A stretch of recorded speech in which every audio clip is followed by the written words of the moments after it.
Et bienvenue à tous, et voici un nouvel épisode de 11e art et les previews qu'on fait pour la Coupe du Monde. On est aujourd'hui avec le groupe G et je suis rejoint chez Thomas Valli déjà pour me présenter, ce sera plutôt pas mal. Et je suis avec Thomas, comment ça va Thomas? Ça va et toi, Tom? Premier Bah, preview ensemble, ça me fait plaisir. ouais, exactement, je pense que c'est même le premier épisode tout court de 11e art C'est ensemble. vrai, c'est Euh, vrai. On il se est- voit que dans les réunions de l'ombre lorsqu'on définit l'ordre 11e art, mais C'est ça. officiellement, pas encore, c'est vrai.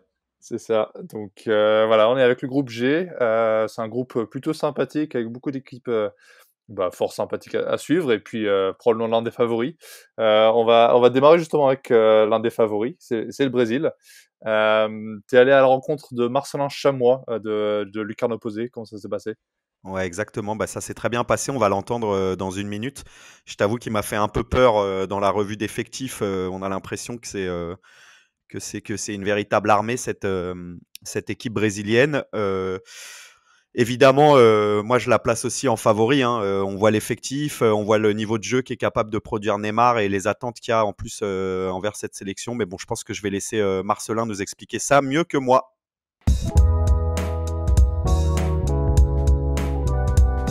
Bonjour Marcelin, comment ça va? Ça va très bien et toi?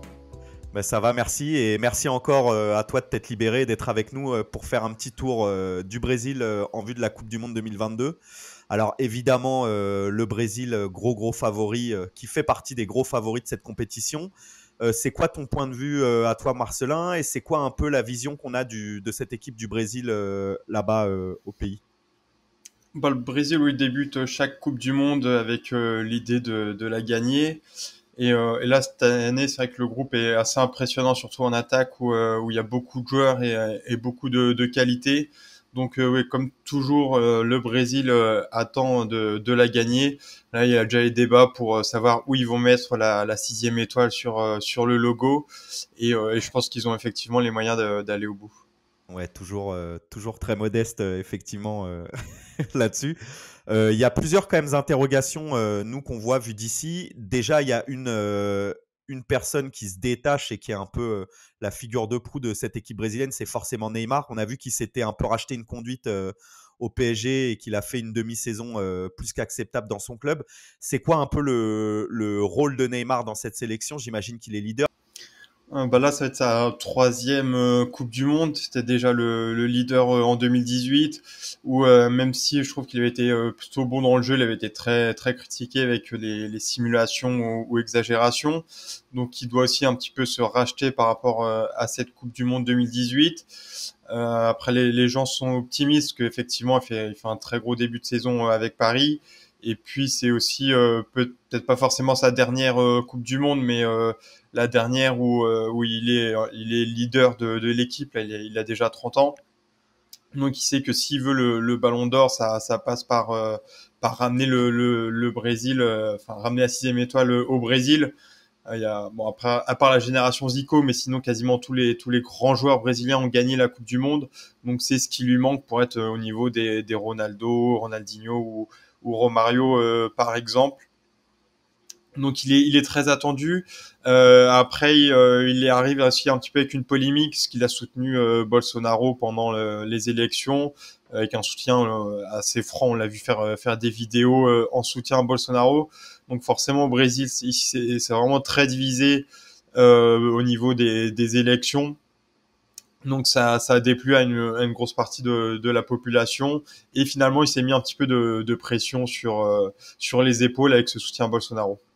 Et justement, tu me fais deux passes décisives là, parce que c'est deux sujets que je voulais aborder avec toi. Le premier, c'est est-ce que réellement les Brésiliens et Brésiliennes ont confiance en Neymar pour leur apporter ce titre? Parce que bon, moi, à titre personnel, je suis supporter du Paris Saint-Germain. Je te cache pas que c'est pas celui qu'on attend le plus pour aller nous chercher la coupe aux grandes oreilles chaque année. Est-ce qu'au Brésil, lui, il jouit d'une confiance de la part de son public, ou un peu comme en France, il est vu comme dilettant, ce genre de choses? Et la deuxième question aussi que tu as abordée et que je voulais te poser, c'est quoi les séquelles de ces élections dans le vestiaire brésilien? Est-ce qu'elles existent? Est-ce que ça va jouer un rôle dans cette Coupe du Monde, ou là on passe complètement sur un autre registre sport et on fait fi de tout ce qui s'est passé ces derniers mois? Sur la première question, je pense que les Brésiliens lui font confiance parce ça a souvent été le leader de l'équipe, même si sur le titre qui gagne la Copa América 2019, il est blessé, il la joue pas. Mais il a souvent été très bon avec le Brésil sur les éliminatoires. C'était encore lui le leader de l'équipe. Donc les gens pensent il peut aider le Brésil à ramener la Coupe du Monde, même si forcément s'il échoue, il va être très critiqué et on va redire que Neymar n'est pas le joueur pour gagner la Coupe du Monde. Donc c'est vrai qu'il a tout se joue sur celle-là. Après sur les élections, normalement il y avait eu un pacte entre les joueurs pour ne pas déclarer de soutien à l'un des deux candidats. Neymar a du coup un peu Ça a rompu bien ce marché, ouais. pacte. Ouais. Thiago Silva a fait aussi un soutien à Bolsonaro, de façon moins directe, mais il a montré qu'il soutenait Bolsonaro. Donc après, je sais pas si ça a divisé le groupe, comment on accueilli ce soutien de Neymar à Bolsonaro ou les autres joueurs. Je pense que maintenant c'est passé, que tous les joueurs ont un seul objectif, c'est de gagner la Coupe du Monde. Ouais. Et je te propose qu'on fasse un petit focus sur l'effectif. Alors, cet effectif, comme tu l'as dit, il est assez impressionnant. Moi, la seule chose que je me pose, la seule question, pardon, que je me pose, c'est que je trouve qu'il y a énormément de doublons. Quand on voit Rafinha, Anthony, c'est un peu les mêmes types de joueurs. Vinicius, Martinelli, c'est un peu pareil. En pointe, est-ce qu'on prend Jesus ou est-ce qu'on prend Richarlison? Est-ce que ça risque pas un peu de déséquilibrer le fait qu'il n'y ait pas de 11 établis et que ce soit un peu à la perf qu'on puisse décider ça? Ou bien est-ce que je me trompe et qu'il y a un 11 attendu? Ouais, bah, ce qui est sûr, c'est qu'il y a une très grosse concurrence, donc faut voir comment ça se passe dans la compétition, si c'est un avantage, parce que tu as quand même des profils différents. À droite, tu peux mettre aussi Rodrigo qui peut apporter d'autres choses, ou est-ce que bah, forcément tu vas avoir des joueurs qui vont pas jouer et donc qui vont être frustrés par le manque de temps de jeu.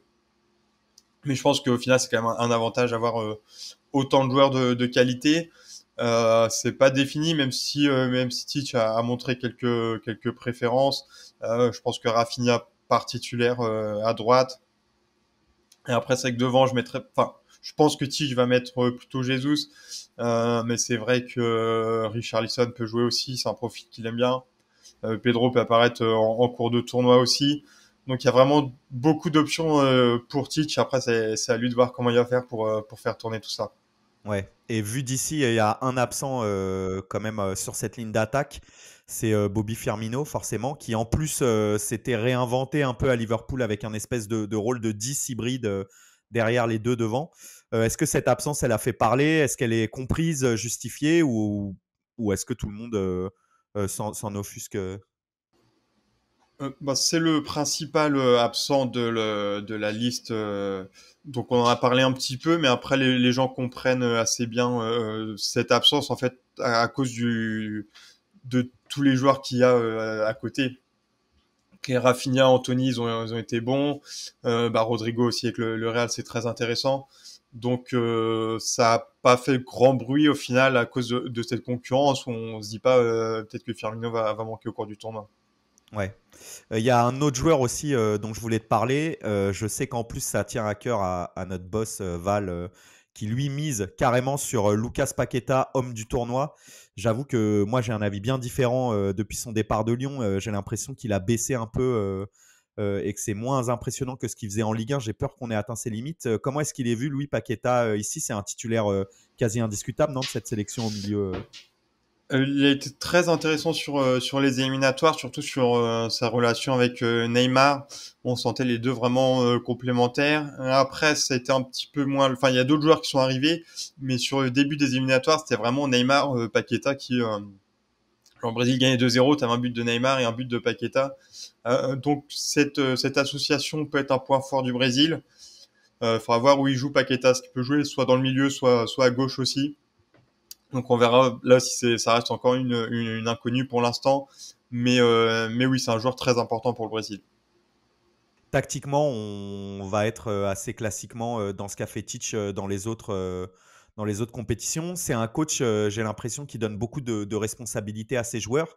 Est-ce que c'est le cas ou est-ce que c'est une image un peu galvaudée qu'on s'en fait ce côté un peu où vraiment on laisse les joueurs prendre leurs responsabilités et le but c'est pas non plus la création d'un système tactique incroyable. Il y a forcément beaucoup de joueurs d'expérience, donc c'est sûr qu'ils s'appuient sur eux, que ce soit Thiago, Marquis en défense ou Casemiro au milieu. Après, il a son système. Faut voir aussi avec les joueurs qu'il va mettre. Il aime beaucoup Fred au milieu, qui a donné un peu plus d'impact au milieu. Ou sinon, il peut faire jouer Paqueta et aligner 4 joueurs offensifs. Donc il a beaucoup de choix, mais je pense à un entraîneur finalement assez pragmatique qui a été pris aussi pour ça, donc pour donner une solidité à l'équipe. Et puis après le beau jeu c'est en plus, mais c'est pas vraiment sa marque de fabrique. Évidemment, j'imagine que tes pronostics ils sont assez simples sur la sortie de groupe. Est-ce que dans les phases finales tu les vois aller au bout, toi, ton avis d'expert du foot brésilien, ou est-ce que tu sens quand même quelques faiblesses et que cette équipe du Brésil elle est moins forte que ce qui paraît ici? Très honnêtement, en France, on a l'impression que c'est un peu le favori numéro 1, quoi. Donc, du coup, est-ce que c'est relatif ou... Moi, je pourrais les placer en numéro 1. Après, j'ai un peu peur peut-être sur les latéraux, Alexandro certainement à gauche et Danilo peut-être Eder Militao à droite, à moins qu'ils mettent Dani Alves, où c'est vraiment la convocation polémique.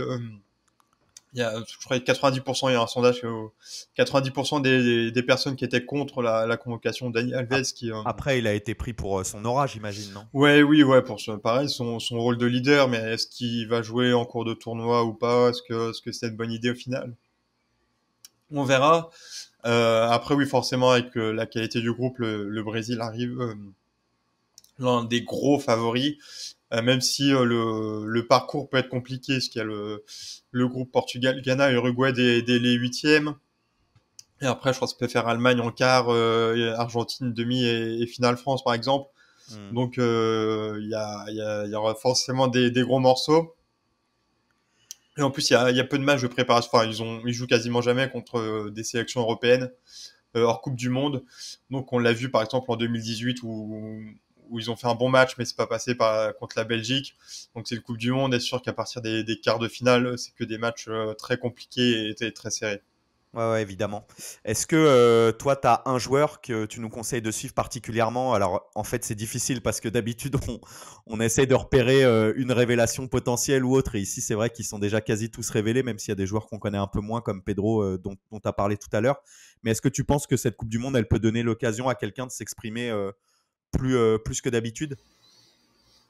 Bah, peut-être Rodrigo qui peut avoir une carte à jouer, même si je pense pas qu'il parte titulaire. Mais ouais, c'est un joueur qui a beaucoup de qualité. On l'a vu en Ligue des Champions la saison dernière. Donc peut-être qu'il peut faire une grosse Coupe du Monde. Et après, là, pareil, on sait pas s'il aura du temps de jeu, mais j'aime beaucoup Pedro. C'est un profil assez unique au sein de la sélection. C'est vraiment un pur avant-centre. Il a fait une grosse saison avec Flamengo et du coup, il est très intéressant aussi. Est-ce que la volonté de prendre Pedro, c'est aussi cette petite tradition? J'ai l'impression qu'il y a une tradition de quand même prendre des joueurs du championnat brésilien. Est-ce que c'est ce qui a fait la différence face à Firmino, ou c'est vraiment son état de forme? Souvent, le troisième gardien, d'ailleurs, c'est encore le cas, ouais, qui vient du championnat brésilien. Je suis pas sûr que ça fait la différence. Ce que moi, je disais, c'est vraiment un pur avant-centre. Encore différent de Gabriel Jesus ou Richarlison. Il peut jouer dans la surface et en même temps, il est bon techniquement. Et, euh, et au vu de sa saison avec Flamengo, il mérite, je pense, sa sélection. Et ouais, Firmino, je vois plutôt sur le côté droit, donc en concurrence avec Anthony, par exemple. Donc je suis pas sûr que Tite l'ait pris pour avoir un joueur du championnat brésilien, mais c'est vraiment ce qui peut apporter quelque chose à la CSAO. Très bien. Eh ben, écoute, je pense qu'on a fait le tour, Marcelin. Je te remercie encore, en tout cas, d'avoir participé à cet épisode. Du coup, je t'ai entendu, hein, on attend du coup le Brésil en finale contre la France. Tu m'as dit demi, j'ai oublié, mais quart Allemagne et huitième, on vous souhaite l'Uruguay. Peut-être un petit côté Sudam, ça peut être sympa dès les huitièmes.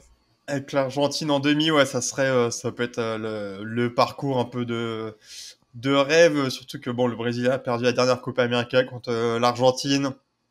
Donc contre la France, on sait que la France a souvent eu l'avantage. L'Allemagne, ça serait une revanche du 7-1. Donc ouais, ça serait un parcours assez incroyable. Bon, bah écoute, c'est tout ce que je te souhaite en tout cas d'ici. Et je te remercie encore et on se voit très vite. Merci à toi. Merci à toi.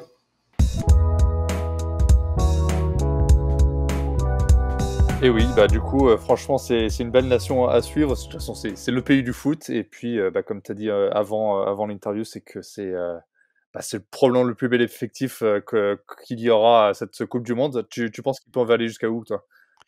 Bah, je pense qu'ils peuvent aller jusqu'au bout. Après, c'est le lot des grandes équipes, hein. Ça va jouer sur des détails et ça va jouer un peu mentalement, quoi. Ça dépendra d'eux. On connaît leur capacité aussi à s'écrouler dans certains moments. Et puis, je suis assez d'accord avec ce qu'a dit Marcelin. J'y avais pas pensé avant de le voir. Et c'est vrai que le fait qu'ils affrontent peu d'équipes européennes dans une grosse compétition comme ça peut leur jouer des tours. Mais bon, on verra bien.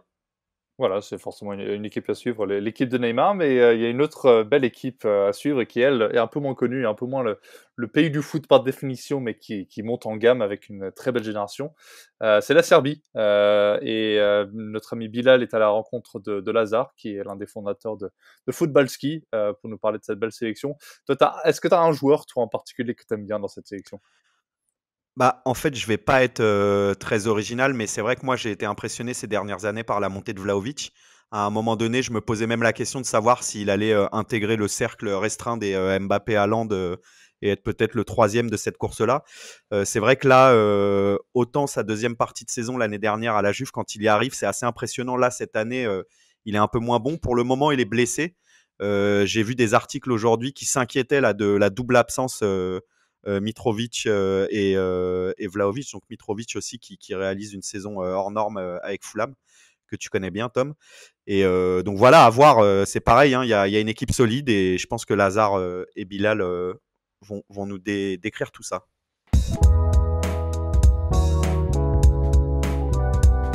Comment ça va, Lazare? Salut.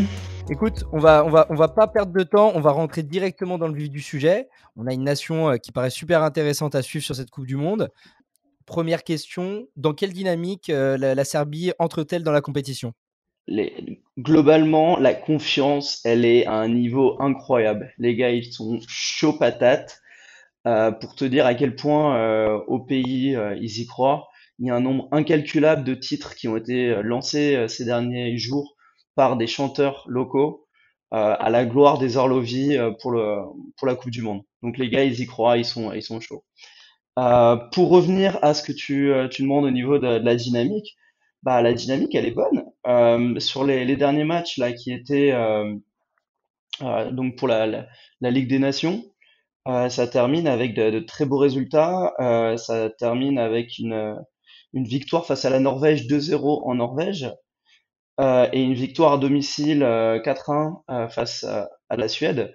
Donc c'est quand même deux équipes qui sont plutôt solides, plutôt cohérentes. Et donc disons que la formule est en train de prendre forme et que on commence à voir une équipe qui y croit et qui se retrouve bien sur le terrain. Et surtout quand tu parles de ces 2 matchs-là, il me semble que c'était des matchs, ultra importants pour finir à la première place. Il fallait absolument les gagner. Donc qu'est-ce que le nouveau coach, enfin qui est arrivé quand même, il y a un petit moment, de Stojkovic pardon, a apporté? J'ai l'impression qu'il y a une sorte d'unité, qui se dégage de cette équipe. Lui, je sais qu'il est arrivé, il a dit tout de suite: «La Serbie sera à la coupe du monde». Qu'est-ce qu'il a changé et quel est le style de jeu de cette équipe globalement? Alors déjà, c'est une star qui arrive. C'est un entraîneur qui a un passé de joueur important. Tous les supporters de l'OM le connaissent. Il a gagné la Ligue des Oh Champions oui. avec l'OM. Il est parti après à Nagoya Campus au Japon, où là aussi, il a été élevé au rang de star. Après, bon, il a fait quelques petites choses en Serbie, enfin, entre autres président de la Fédé, etc. Et il s'est mis au coaching. Et au coaching, il a été quand même l'assistant d'un certain Arsène Wenger au Japon. Donc, il y a quand même plus mauvaise école pour apprendre le métier. Et voilà, là, il a passé quand même de nombreuses années. Après, il est parti en Chine. Il a eu des résultats tout à fait honorables en Chine. Et donc, il a une espèce d'aura quand il arrive à la tête de la sélection en 2021. Et ça, c'est quand même très important parce que si on reprend les derniers sélectionneurs qui sont arrivés à la tête des Orlovis, c'était plus que des seconds couteaux. Et donc, il arrive et il est capable d'imposer des choix, il est capable de dicter euh, des comportements et de dire à certains joueurs, tu vas faire ci, tu vas faire ça, ou je te prends pas. Et donc ça, c'est quand même très important, c'est qu'il arrive à remettre l'église au milieu du village, et donc il peut coordonner à ce moment-là l'équipe. Et quand tu as quelqu'un de cette envergure qui te dit on va faire ci, on va faire ça, et moi je vais sélectionner, on va jouer comme ça, bah, les joueurs ils écoutent forcément. Donc ça déjà, ça a été très important. Ça, le premier point, c'est l'aspect moral des choses. Le deuxième point, c'est qu'il a dit, moi j'ai des joueurs. Je peux pas les sortir de mon chapeau. On a un effectif offensif pléthorique, mais on a une défense qui est compliquée, parce que t'as pas vraiment d'arrière droit en Serbie, et même niveau arrière gauche, c'est quand même très compliqué aussi. Donc, il a en fait essayé de travailler à trouver un schéma tactique pour se baser sur les joueurs qu'il a à sa disposition.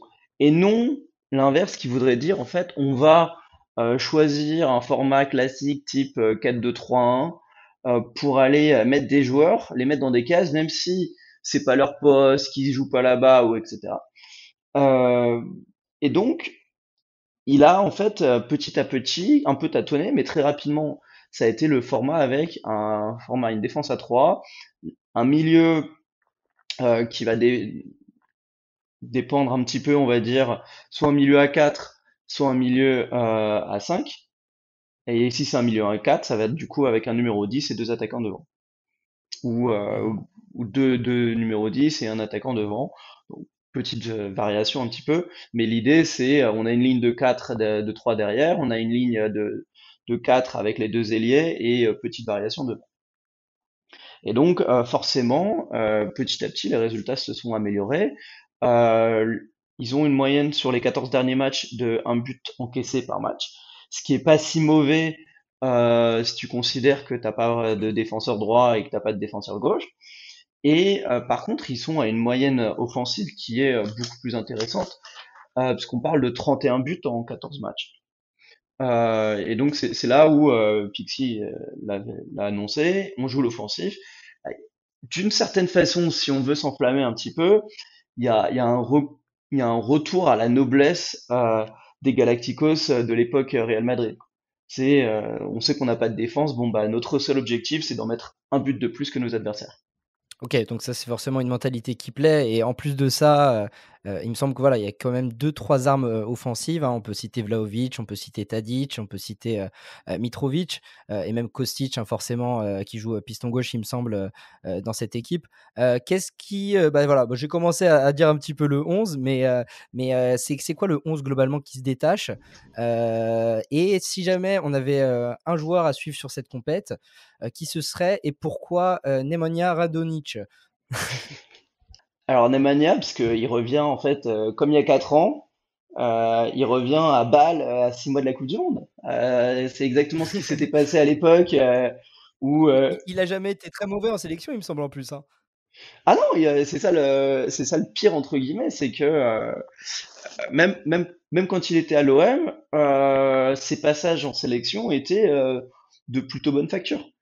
Euh, enfin, je veux dire, il a un style de jeu particulier, mais quand tu le joues avec ce style de jeu, forcément, il sait faire. Si tu lui demandes de faire des choses qu'il sait pas faire, oui, forcément, c'est compliqué. Et puis, non, et puis de toute façon, je pense, il se le met dans le calendrier, tu sais, genre tous les 4 ans se réveiller. Parce que même là, il revient il joue au Torino. Il revient au Ouais. Torino et il est chaud. Euh, mais non, si on revient à peu près au 11, donc dans les buts, on a un habitué du championnat de France, Rajkovic, l'ancien de Reims. On va avoir une défense à 3, Pavlovic, encore un habitué du championnat de France, qui a été à Monaco, qui a été plutôt une grosse déception à Monaco, accompagné de Veljkovic au milieu et Milenkovic plutôt sur la bande droite de la défense centrale. En ailier droit, on va retrouver Lazovic, qui était pressenti pour signer à l'OM cet été. Je peux ensuite taper des highlights pour savoir un petit peu comment le niveau qu'il pouvait avoir. Non, c'est un très. Alors moi, je suis un Ah oui, grand mais fan. justement, j'étais assez étonné. C'est un joueur, c'est disons entre guillemets, c'est un joueur de devoir, un porteur de ballon. Il est pas là avec un ego surdimensionné, mais il fait le taf. Et il te remonte du ballon. Il a une qualité de centre précise. Euh, J'aime beaucoup. À gauche, son pendant, ça va être Kostic. Plus besoin de présenter, surtout qu'il est maintenant à la Juve et il enflamme le championnat italien. Et après, on va retrouver un milieu, soit un milieu vraiment central à 2 ou à 3, soit du coup avec Sergei Milinkovic-Savic qui est reculé un petit peu en sélection nationale. Donc, alors qu'à la Lazio, il est en position numéro 10. Là, il va être plutôt en position de 8, si on veut, entre guillemets, accompagné soit de Lukic ou de Goudet, qui va, lui, toujours, en fait, Goudet va être toujours là. Donc la question, c'est plus au niveau de Lukic.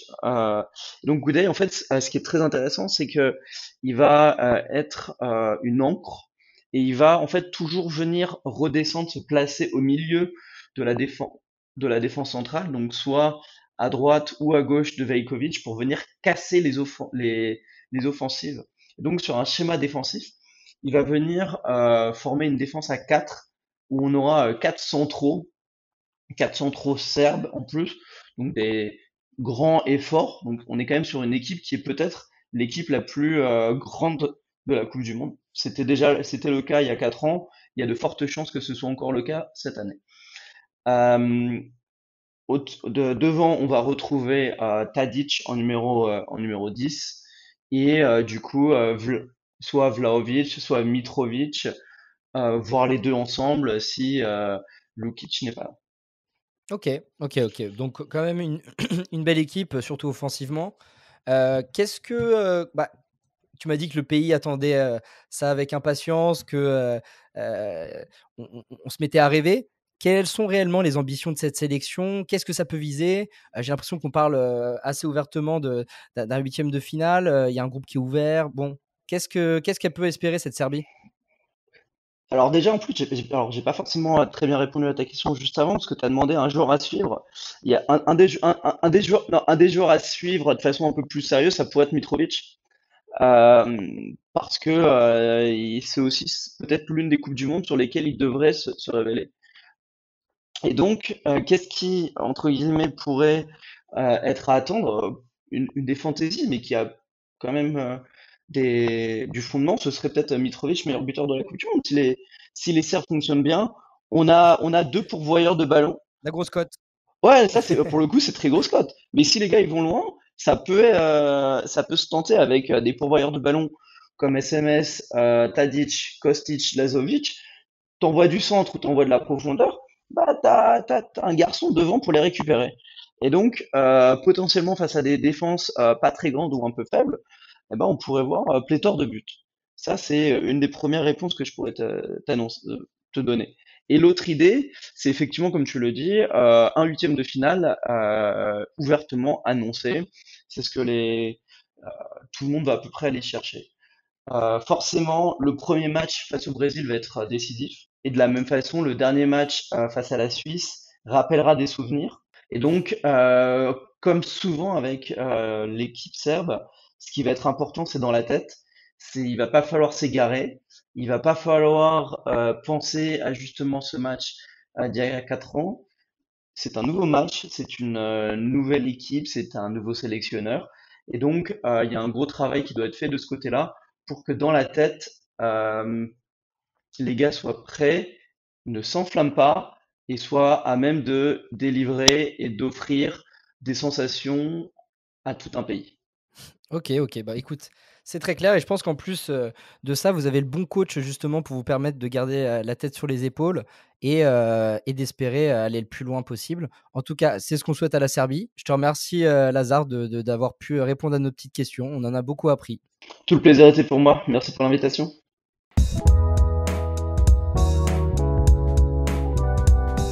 Ouais, écoute, ça fait partie du cercle restreint de très belles équipes, un peu outsiders de ce mondial qui seront forcément à suivre. Et l'une des autres équipes qui sont peut-être un peu moins outsiders parce qu'on commence à les connaître un peu trop bien, même avec l'Euro notamment, c'est la C'est sûr. Suisse. C'est nos voisins suisses. Tu es à la rencontre de Thomas aussi, qui vient du compte Twitter Foot Suisse, Suisse Foot, pardon.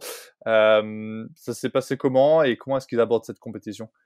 Bah écoute, il l'aborde assez sereinement, hein. C'est une équipe qui se construit pierre après pierre et qui a atteint un niveau de jeu vraiment satisfaisant pour le moment.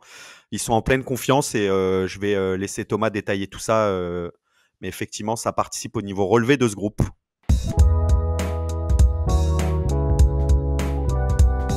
La Suisse qui est une équipe toujours au niveau, qui est toujours relativement attendue quand même. C'est huitième de finale qui sort contre la Suède à la dernière Coupe du Monde. On ne rappellera pas qui vous avez éliminé au dernier Euro parce que j'ai toujours un peu de trucs dans la gorge là que je ne sais pas expliquer. C'est quoi du coup les attendus suisses cette année pour cette Coupe du Monde, Thomas? C'est quoi la dynamique de l'équipe? Qu'est-ce que vous attendez vous chez vous de cette Nati? Alors, c'est assez particulier parce que au sein même de l'ASF, donc l'Association suisse de football, on a deux sons de cloche au niveau des objectifs de cette année. On a d'un côté le président de l'association il y a 2 jours, a donné une interview en disant que l'objectif premier, c'était de sortir de la phase de groupe et qu'après, il savait l'équipe capable d'éliminer n'importe quel adversaire sur un match à élimination directe. Donc c'est un peu un objectif classique de fédération, un truc un peu frileux.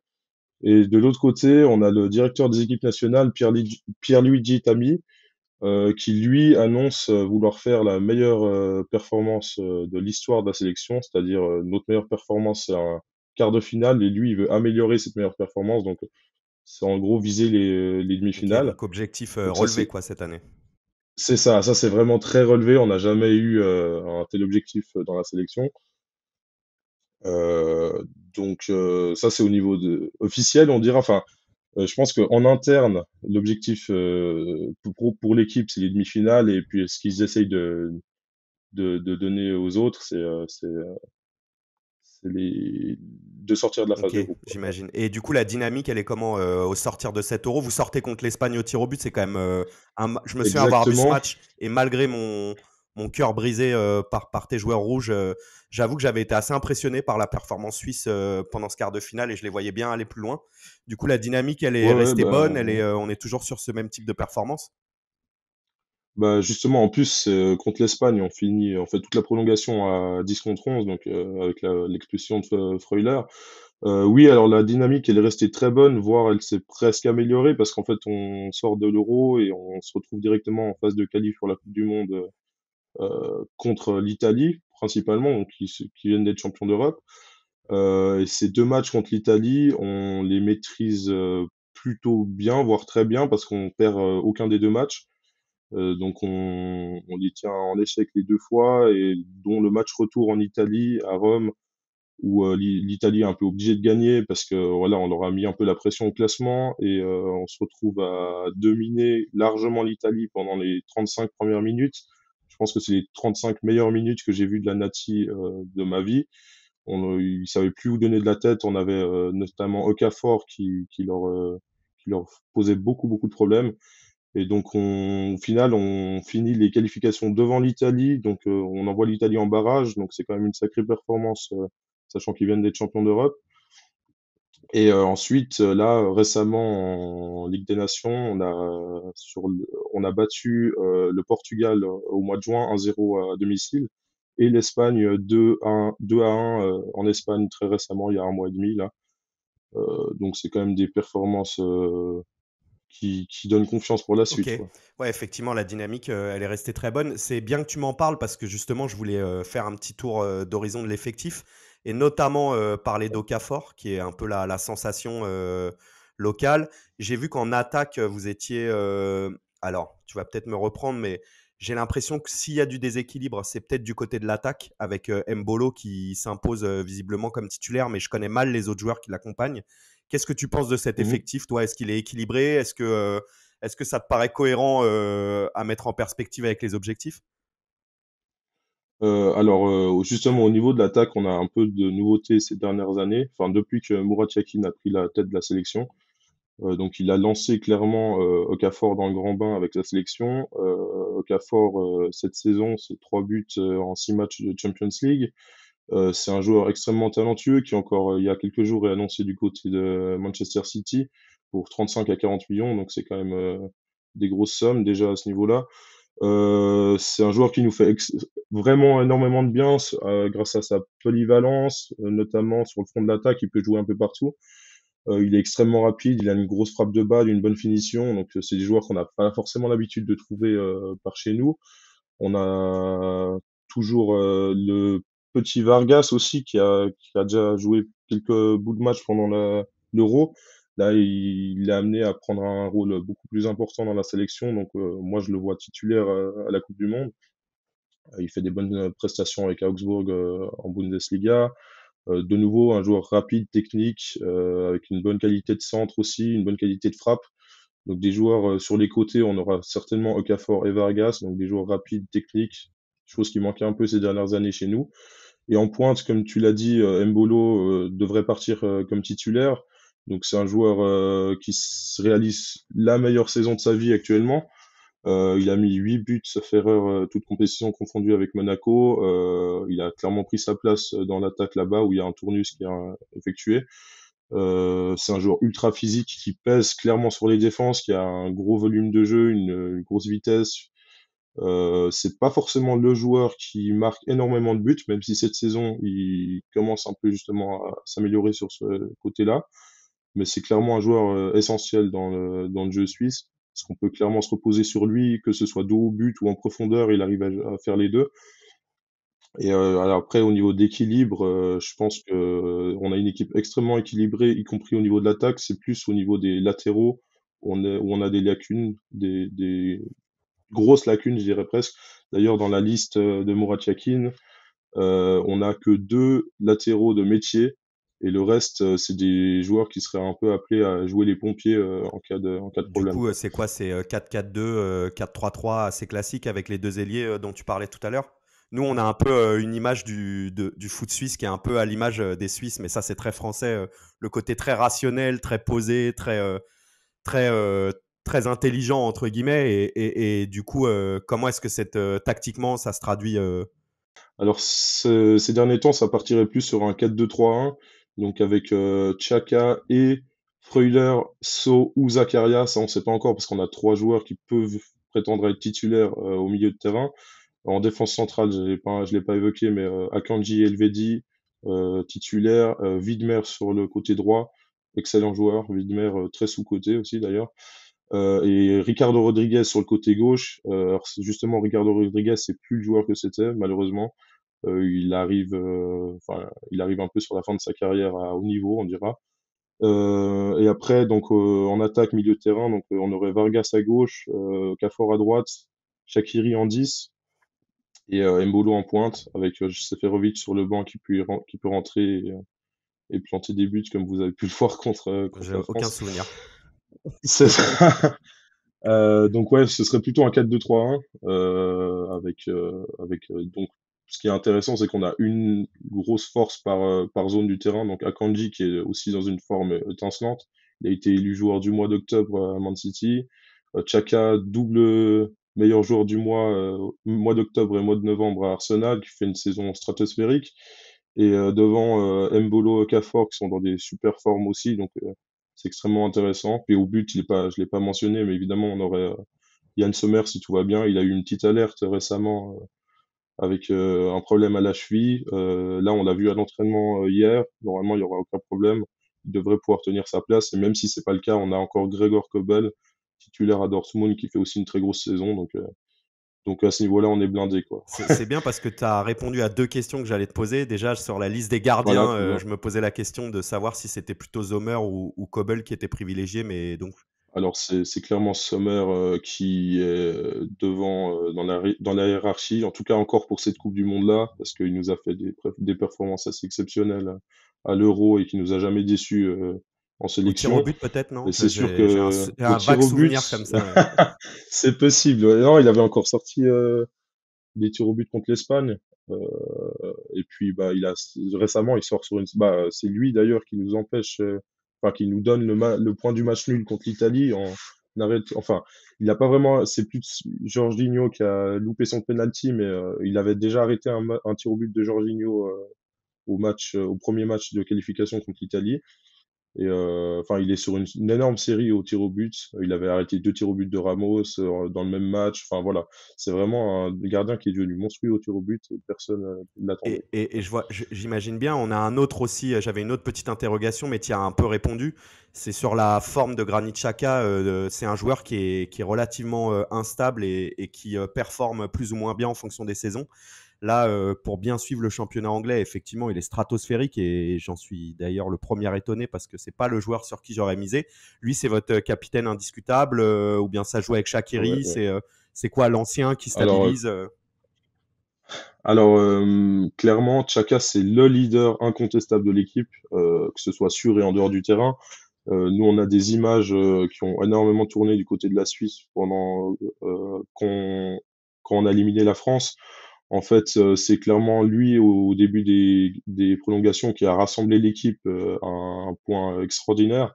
Donc on a des images où il y a toute l'équipe en rond avec Xhaka au milieu qui fait le speech à la place du coach et un speech vraiment rassembleur et extraordinaire. Et en plus, il avait sorti un match énorme contre vous. Donc là, cette saison, il est sur clairement la saison de sa vie. Nous, on savait de quoi il était capable. On était juste très déçus qu'il le montre pas forcément toujours avec Arsenal. Là, cette saison, ça semble enfin sur la bonne voie. En tout cas, là, il fait un peu l'unanimité au niveau des fans. Enfin, j'ai envie de dire. Ça n'a clairement pas toujours été le cas.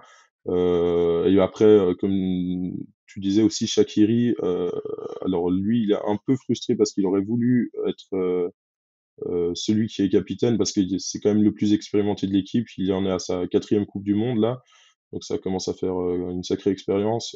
Après, il n'a pas autant que Xhaka cette aptitude à leader un groupe comme ça, quoi. Ok, Voilà. je vois.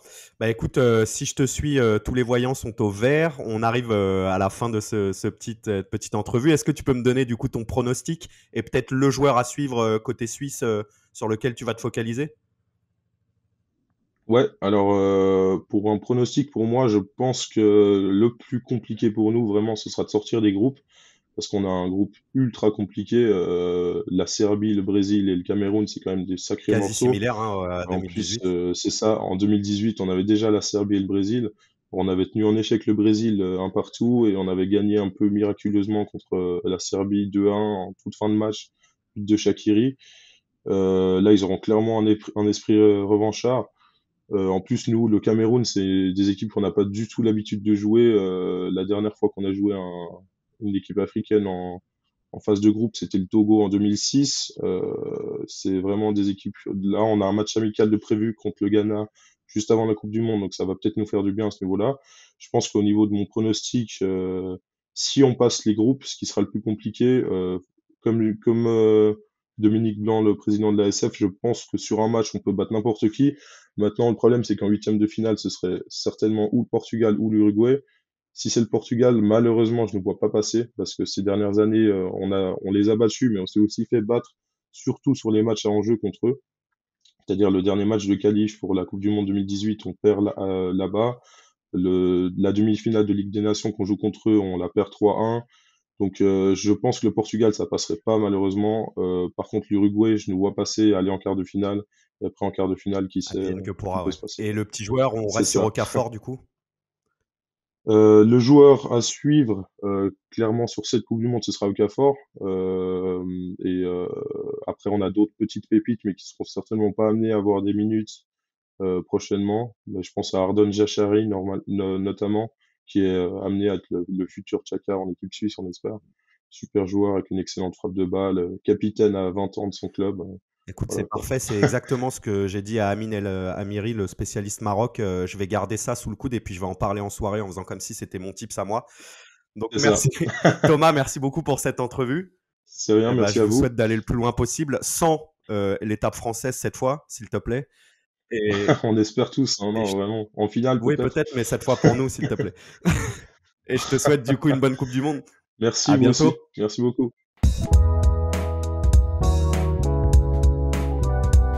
L'une des autres nations qui est peut-être attendue, notamment par le président de leur fédération, Monsieur Samuel Eto'o, qui attend tout simplement le titre mondial pour le Cameroun. Ah ouais, Il chauffe un peu, il hein, fait peur.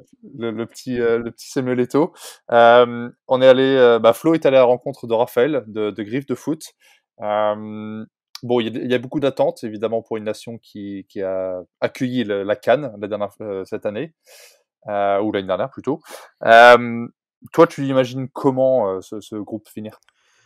Bah écoute, honnêtement, c'est un groupe qui est très relevé. C'est le même d'ailleurs qu'en 2018, sauf que le Cameroun a remplacé, je ne sais plus qui était là, mais une équipe bien moins forte. Le Cameroun, c'est pareil, hein, c'est un bon niveau de jeu. On voit qu'il y a des attentes qui sont élevées, l'exigence elle est élevée, donc ça participe à monter le niveau. Il y a quelques très bons joueurs. Moi, j'aime beaucoup Zambo Anguissa. On en a parlé dans un épisode de Poteau Carré, le joueur de Naples, qui vraiment, vraiment réalise un très, très gros début de saison. Et donc, pareil, hein, j'attends de voir. Moi, j'ai pas tellement de pronostics pour ce groupe. Et puis, je vais laisser Flo reprendre la main sur le sujet.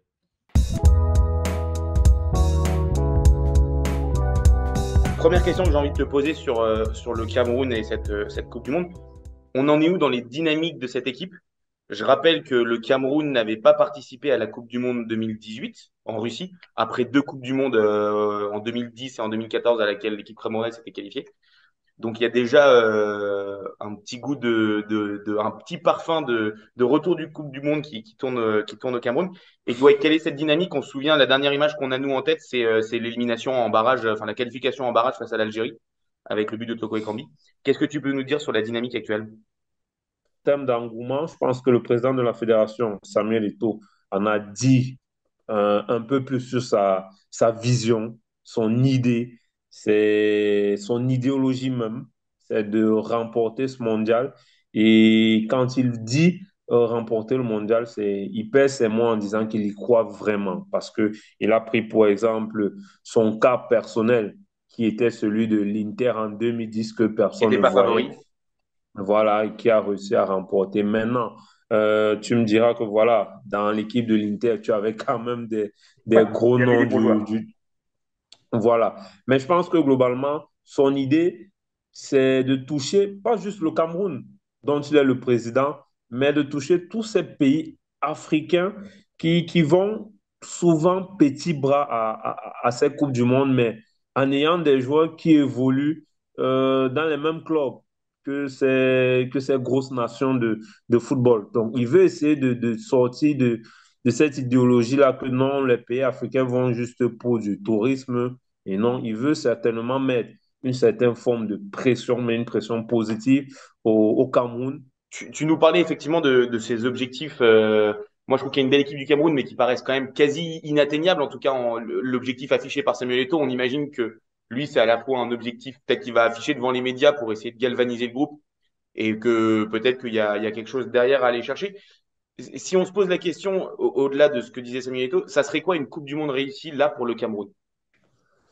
Pour Samuel Eto'o, je pense qu'une Coupe du Monde réussie serait de faire comme ses idoles, c'est-à-dire l'épopée 90 Roger Mila, c'est de faire un quart de finale. Je pense véritablement que si l'ego qu'on lui connaît à Samuel Eto'o, s'il réussit à faire sur sa première année, parce qu'il n'est pratiquement qu'à une seule année de sa mandature, parce que c'était en décembre 2021 qu'il avait été élu président de la fédération. Donc, si au mois de décembre 2022, il réussit à accrocher ce quart de finale comme à 90, je pense que le nom Samuel Eto'o au Cameroun, si ce n'est déjà un nom qu'on écrit en lettres d'or, cette fois-ci sera gravé dans du marbre, parce qu'il aura fait ce qu'en 32 ans, personne n'aurait fait depuis. Déjà sorti des poules serait déjà un gros accomplissement parce que, comme je le disais, il y a 32 ans, ça fait 32 ans on n'est pas sorti de ces poules-là. Donc, déjà, ce serait un accomplissement. Bien sûr. On parlait d'attente sportive et de qu'est-ce que serait une Coupe du Monde réussie pour cette sélection camerounaise, sachant que, comme je le dis, hein, le Cameroun, c'est un des grands habitués de la Coupe du Monde sur le continent africain, le premier parcours avec l'épopée de la génération Roger Mila en 90. Quel est l'engouement du pays là avant cette Coupe du Monde? Je crois qu'aujourd'hui, le pays, il attend beaucoup. Il attend beaucoup. C'est quand même la huitième participation du Cameroun au mondial. On sait très bien comment se sont terminées nos deux dernières participations à la Coupe du Monde. Donc, certainement aujourd'hui, avec l'arrivée de Samuel Eto'o, avec les lignes qui bougent de plus en plus, c'est la première fois depuis quoi? Depuis peut-être 90 ou 98 que le Cameroun part à une Coupe du Monde sans avoir de problème de logistique, sans avoir de problème liés aux primes. C'est déjà une première satisfaction du côté du peuple camerounais. C'est ça la magie d'avoir aussi Samuel Eto'o comme président de la fédération. Ouais, C'est que les joueurs aujourd'hui ne se posent plus les questions extra-sportives. Ils sont juste concentrés sur ce qu'ils doivent faire. Et maintenant, ça permet aussi au public de pouvoir se relâcher. Ça permet au public de se dire, si le président Samuel Eto'o réussit à mettre en place un certain nombre de choses, pourquoi nous ne devrions pas l'accompagner dans cette idéologie-là? Ensuite, après cela, il y a aussi eu, je vais dire quoi, l'annonce de la liste de Rigobertson, qui était aussi une deuxième partie dans cet engouement populaire. Parce que voilà, on va aussi le dire ainsi, c'est la première fois que le Cameroun, sous l'ère des réseaux sociaux, va à un mondial. Et disons que c'était un peu plus grand, l'attente était vraiment plus grande et se ressentait minute by minute. C'est-à-dire, à la fin du match amical contre la Jamaïque, lorsqu'on a, nous, médias, donné l'info comme quoi il fallait rester scotché sur nos différentes plateformes parce que le sélectionneur allait venir dévoiler la liste des 26. je t'interromps 2 secondes, justement, c'est très intéressant ce que tu disais. Tu parlais de ce qu'a amené Samuel Eto'o, de presque, parce que se connaissent les joueurs dans les clubs professionnels européens ou étrangers avec vraiment une structure très professionnelle. Le Cameroun, tu le disais, depuis quelques temps déjà aux Émirats Arabes Unis, il y a les derniers joueurs qui ont joué ce week-end dans les championnats européens qui les ont rejoints. Et c'est marrant parce que le Cameroun est une des seules sélections qui a eu le luxe et qui va encore avoir le luxe parce qu'il joue 2 matchs amicaux, de jouer 2 matchs amicaux avant la Coupe du Monde. Il y avait ce match amical, le premier là dont tu parlais contre la Jamaïque. Il y en a un autre qui est prévu ce vendredi, donc le 18 novembre, contre le Panama, c'est ça? Du côté des Émirats Arabes Ouais, Unis, c'est ça. avant de rentrer C'est dans la ça. compétition le 24. Donc, effectivement, je pense que est-ce que ça a permis au coach d'y voir plus clair sur certains joueurs, de vraiment finir d'établir sa liste? Déjà, je pense que ça a servi beaucoup aux locaux parce que ce que je vais te dire, c'est que il y avait une liste au Cameroun qui est de préparation au match contre la Jamaïque, mais qui était essentiellement constituée de joueurs locaux. Depuis l'arrivée du président, il a mis un point d'or à lier joueurs locaux et joueurs qui évoluent à l'international. Donc, il voudrait aussi que ceux-là qui évoluent dans son championnat puissent être regardés. Et quoi de mieux qu'un match de revoir au Cameroun, Bien sûr. au stade Omnisport, sous les yeux de tout le monde, pour les mettre en lumière. Et ce match a permis au sélectionneur Rigobertson de sortir deux joueurs. Un joueur qui évolue du côté du Coton Sport de Garoua, Marou Souaibou, ballon d'or camerounais, 13 buts cette saison, vainqueur du championnat, vainqueur de la Coupe du Cameroun aussi. Et Ok. ensuite, Jérôme Gomme, un ailier, 4 buts, 14 passes décisives. Il a, il a tapé à l'œil du sélectionneur durant la saison peut-être. Et aussi, notamment dans ce match face à la Jamaïque, où il s'est montré assez percutant, même si aucune de ses actions n'a amené le but, parce que le match s'était soldé par un but partout. Mais il a Mais été remuant. voilà. Puisqu'on parle de cette liste, donc on a ces 2 joueurs qui évoluent dans le championnat local, dans le championnat camerounais. Qu'est-ce que tu Exact. peux nous dire sur la structure de ce groupe et au-delà de ça, de l'équipe qui peut se dégager? Alors, on va pas faire forcément poste par poste, mais on voit quand même une ossature avec pas mal de joueurs qu'on connaît bien en Europe et qui sont un peu les stars de l'effectif du côté offensif. Mais on a une vraie structure avec, on dirait, André Onana dans les buts, j'imagine Castelletto dans la défense, évidemment Zambo Anguissa qui fait une saison qui est très très bonne depuis quelques saisons, mais qui est monumentale là depuis ce début de saison avec le Napoli. Et une attaque avec les joueurs qu'on connaît très bien. On parlait d'Eric Maxime Choupo-Moting, on parlait de Vincent Aboubakar, même si maintenant il joue plus en Europe, de Brian Bemo, de Toko Ekambi. Qu'est-ce que tu peux nous dire sur la façon de jouer de cette équipe, sur un petit peu comment elle va s'organiser et comment ça va jouer? Donc, il est allé dans une forme de continuité. en instaurant toujours les mêmes, c'est-à-dire André Onana, Mikel Ngade, Jean-Charles Castelletto et bien d'autres. Mais là, il est revenu dans une certaine forme de logique. On est revenu dans un 4-3-3, ce qui semble être aujourd'hui la charnière du Cameroun, c'est-à-dire Castelletto et Nicolas Nkulu en défense, André Deux joueurs Onana sur les... qu'on connaît bien en France, du coup. N'Koulou qui Voilà. joue maintenant en Grèce, mais Castelletto qui est à En Nantes et Grèce, et voilà. N'Koulou qui a souvent joué. Sur le côté droit, on devait avoir Faye Collins qui évolue en Arabie Saoudite. Là, c'est indéniable. Maintenant, à gauche, ça se dispute. Enzo Ebosen, Nou Tolo, qui va jouer. Nou, il a joué toute la CAN. Et ça se dispute parce qu'aujourd'hui, on se rend bien compte que lorsqu'on va à une compétition comme la Coupe du Monde, on ne va pas forcément pour défendre. Parce que lui, Nou Tolo, il a des qualités de défenseur. Maintenant, offensivement, ça pêche beaucoup. C'est très limite. Ensuite, on monte au milieu. Zambo Anguissa, évidemment. Si je te dis qu'il n'est pas là, c'est que ce serait une grosse faille. Donc, tu auras Zambo Anguissa. Plutôt Et avec Cham. Olivier Thiam. Ouais. Thiam, comme je t'ai dit, qui s'est démarqué sur cette grosse double confrontation Ouzbékistan-Corée. Donc, tu auras Olivier Thiam. Maintenant, la question qui fait, parce que là, il faut revenir à l'épineuse question qui aujourd'hui suscite beaucoup d'interrogations au Cameroun, c'est l'animation offensive. Justement, parle-nous un peu de cette animation offensive assez rapidement. On a beaucoup de joueurs de talent. On pense à Vincent Aboubakar, on pense à Brian Bemo, on pense à Georges-Kévin Nkoudou, Karl Toko Ekambi, forcément Choupo-Moting qui part aussi, on pense, avec une avance. Quelle devrait être un peu l'animation? Et autre question un peu plus globale sur l'effectif, quel est le joueur à suivre, toi, le joueur phare qu'il faut suivre pour cette Coupe du Monde du côté du Cameroun?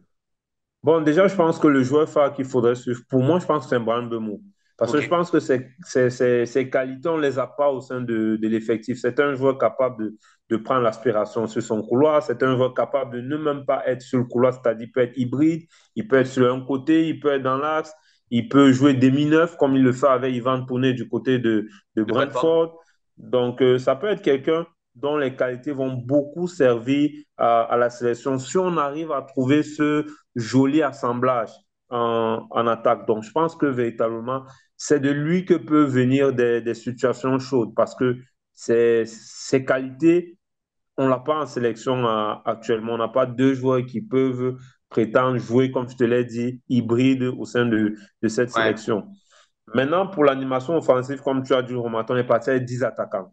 10 attaquants, je ça fait crois beaucoup. pratiquement 7, beaucoup, 7 ailiers, donc 7 milieux de couloir et pratiquement 3 avant-centres de métier. Maintenant, comme je te disais, l'épineuse question de cette animation offensive, c'est le quid sur Vincent Aboubakar et Eric Maxime Choupo-Moting. Est-ce qu'ils peuvent jouer Quid tous les deux ensemble? pourquoi? Exact. Et aussi ce brassard de capitaine qui représente souvent comme le chef de famille. Quand tu as le brassard de capitaine, tu es comme le chef dans une famille. Et aujourd'hui, c'est Vincent Boubacar qui a ce brassard, mais qui auparavant était au bras gauche d'Éric Maxime Choupo-Moting. Et cette cohabitation-là qui n'a jamais été le cas parce que Vincent et Abou, lorsqu'ils ont joué, ça n'a jamais... Vincent et Éric Et Maxime, Choupo-Moting? voilà, lorsqu'ils ont joué, ça n'a jamais véritablement porté ses fruits parce qu'ils jouent tous deux pratiquement de la même manière. C'est des joueurs qui aiment toucher les ballons. C'est des joueurs qui n'aiment pas rester cantonnés au poste d'avant-centre. Ils aiment venir décrocher, faire le jeu. Et donc, tu as Zambo Anguissa aujourd'hui qui veut être libre, qui joue libéré du côté de Naples. Mais est-ce que si tu libères Zambo Anguissa et que tu libères Vincent ou Choupo ou les deux en même temps, qui te reste-t-il au sein de cette attaque? Tant tu sais aussi que tu as Brian Bemo qui peut quitter de son côté droit pour venir repiquer vers l'axe. Tu as Karl Toko Ekambi à gauche qui lui aussi n'est pas un ailier qui prend la profondeur pour faire des centres, mais qui revient sur son pied. Donc, tu as Bien sur les sûr. côtés des joueurs de rupture qui font faux pied.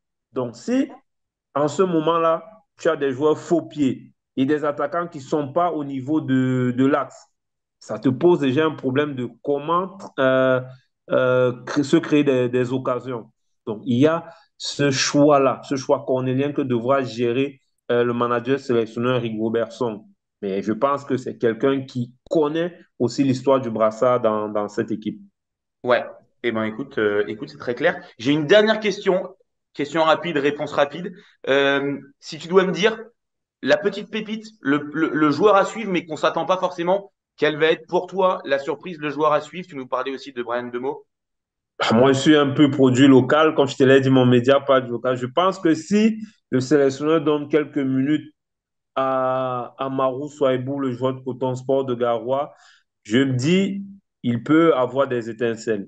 Maintenant, Ok. si je veux rester dans une forme de logique en regardant l'effectif qu'on a, je dirais qu'il peut sortir du lot qu'on ne connaît pas vraiment, difficile à dire. Je dirais peut-être Martin Onla. S'il a l'opportunité de jouer dans ce milieu de terrain, je le vois bien faire de très belles choses. Martin Onla, il évolue du côté de l'AS Vérone en Série A. Ouais. Ok. Bah écoute, merci beaucoup, Exact. Raphaël. Moi, personnellement, j'attends aussi beaucoup de cet effectif, de ce milieu de terrain et de cette attaque qui est assez sexy sur le papier. Et aussi de ce duo à la tête de la fédération, parce que si ça clique bien, ça peut faire de sacrées étincelles sur le terrain avec ce duo Samuel Eto'o, président, Rigobert Song. Ça peut être aussi quelque chose à suivre sur cette Coupe du Monde. Bah, merci beaucoup, Raphaël, D'accord. et à très C'est moi bientôt. qui te remercie. À Merci.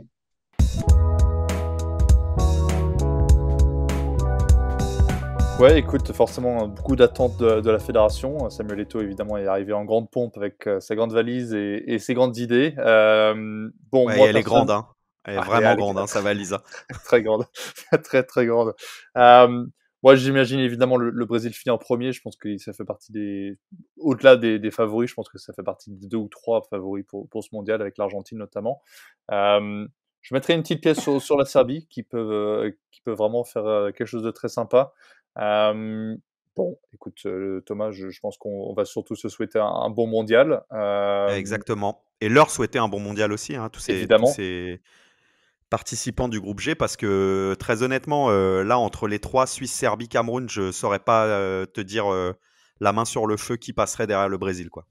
Ouais, exactement. Et je pense que on n'est pas loin d'une surprise. Hein. Tu sais jamais si la Serbie, par exemple, fait un match nul contre le Brésil, plus rapidement avoir quelque chose Ouais, ouais, bien sûr. d'assez différent. Et puis, comme toujours avec ces compétitions-là, les réalités sont sur le terrain. C'est bien beau d'en parler dans notre chambre, c'est une autre de voir ce que ça donne au Qatar. Oui, mais bon, c'est beau quand même, sinon on ferait plus rien, Tom. On ne se verrait plus. On ne se verrait plus, c'est ça. Donc, je vais souhaiter à tout le monde une très très bonne journée. J'espère que la preview vous a plu. Et on se retrouve demain pour la dernière preview générale, avant un épisode spécial sur l'équipe de France week-end. Bonne Coupe du Monde à tous. Et on se retrouve très vite pour de nouvelles aventures avec Onzemar. À bientôt.